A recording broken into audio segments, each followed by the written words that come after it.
Hey guys, this is a complete hip opening journey designed to prepare your body for Padmasana or Lotus Pose. We move step by step, opening the hips, freeing the spine, and building the stability you need for a comfortable Lotus position. So the exercises we're going to do will help with that.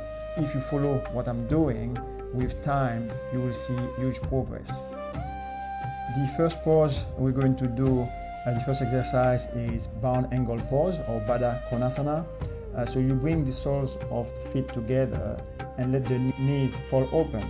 This opens the inner thigh and groin, release tension on the lower back, and prepares the hips for deeper external rotation. So if you sit all day or struggle crossing the legs, this is where the journey begins.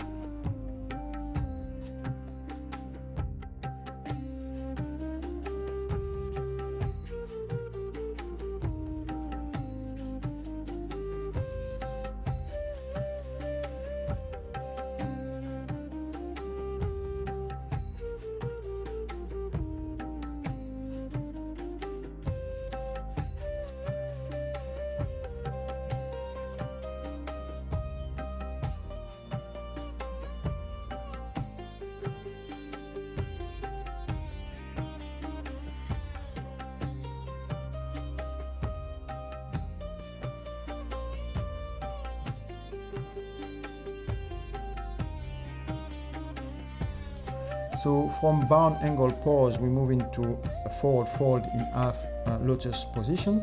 So you lean forward slowly, making sure that your butt stay stuck on the ground and that your back stay as straight as possible. So you can use the yoga blocks to find the position and slowly move forward. So basically, this targets the outer hips and glutes, lengthens the back body, and safely deepens hip flexion. So it's an excellent way to release sciatic type tightness, hamstring stiffness, and the like.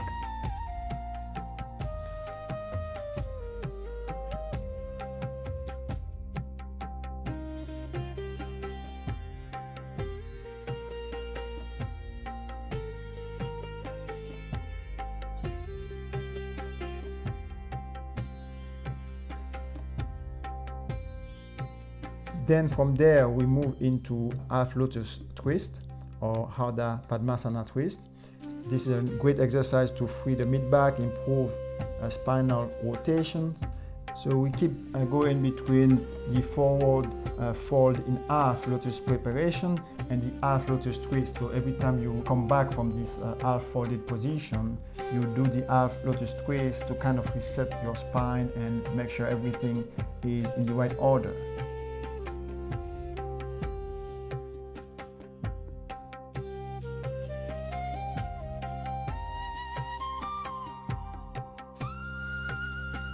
So after these exercises, we come back to the bound angle pose, and you will see your hips are starting to open. And then the more we do exercises, the more we move into the other exercises, the better it gets. So let's get into them. So from the bound angle pose, we move into pigeon pose or Ekapada Rajakapotasana. This is a very good exercise, very effective posture for releasing deep tension in the glutes and piriformis. It's essential for preparing the hips for full lotus, especially if you feel knots or pressure in the lower back. So we keep doing this in cycle of 3. I like the number 3, so I always do it 3 times in one side and 3 times on the other side. And it's a great thing because when you do once, you might not see improvement, but by the time you do it a 3rd time, you see you getting deeper and things are starting to move in your direction.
So from the pigeon pose, we move into a low lunge. You put your weight on the front leg, and then what you do is you move the hips down while following with your eyes, your index fingers. So this is excellent for opening the hip flexors and for the quadriceps and lengthening the quadriceps, and creates a strong foundation for upright posture. So this is ideal for anyone dealing with tight quads or an anterior pelvic tilt.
So after all this, we go into a tabletop.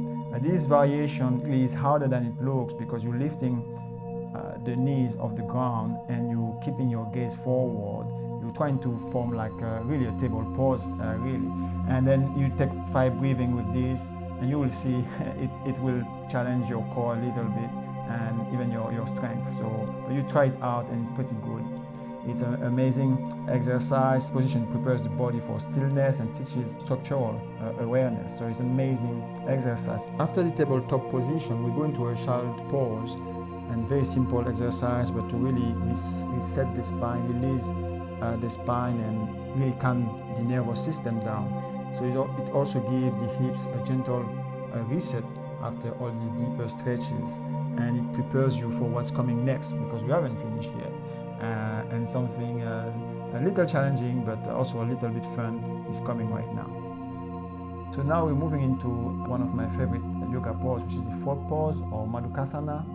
It's really a game changer in preparation of Padmasana or Lotus Pose. So basically what you're doing, you're sliding down into a deep stretch, which is amazing stretch for the groin and adductors, and one of the most powerful ways to improve hip external rotations. So what you can see on videos here is that I use a thick pair of socks to help with the sliding. I mean, if you are on a soft or slippery floor, that's amazing. You can use the floor to your advantage. So basically, you use every element around you to your advantage. But basically, you put your weight mainly on your hands, and you allow your knee to slide. You don't put pressure on your knees.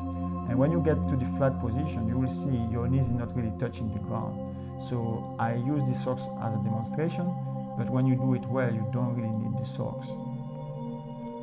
So if you have any inner tightness that limits your lotus, this pose will change everything.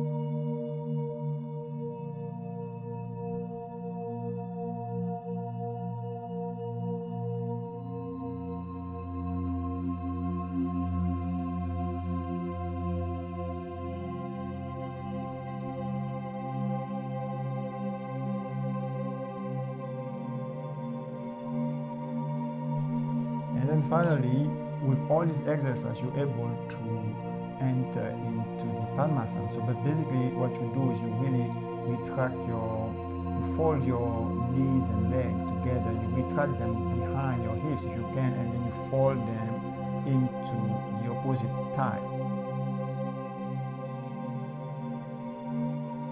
By the way, I know this looks pretty, the lift up, but that's not the hardest part of the entire exercise. Lifting into the Lotus Pose, lifting up is not the hardest thing. It's actually a pretty easy thing to do. It looks cool, but it's very easy. The hardest part is to get into Padmasana if you don't know how to do it. Then after we completed the exercise, so what we really want to do, because we challenge the spine a little bit, we want to reset everything up. So basically we can get into a half spinal twist or Ardha Matsyasana. So basically you fold one leg and then you put the opposite leg across the folded leg, and then you suck into your belly and you bring the leg that is up close to your chest, and then you look in the opposite direction, and then you take 5 breathing, and that's an amazing yoga pose for resetting the spine. And then after that we go into the corpse position.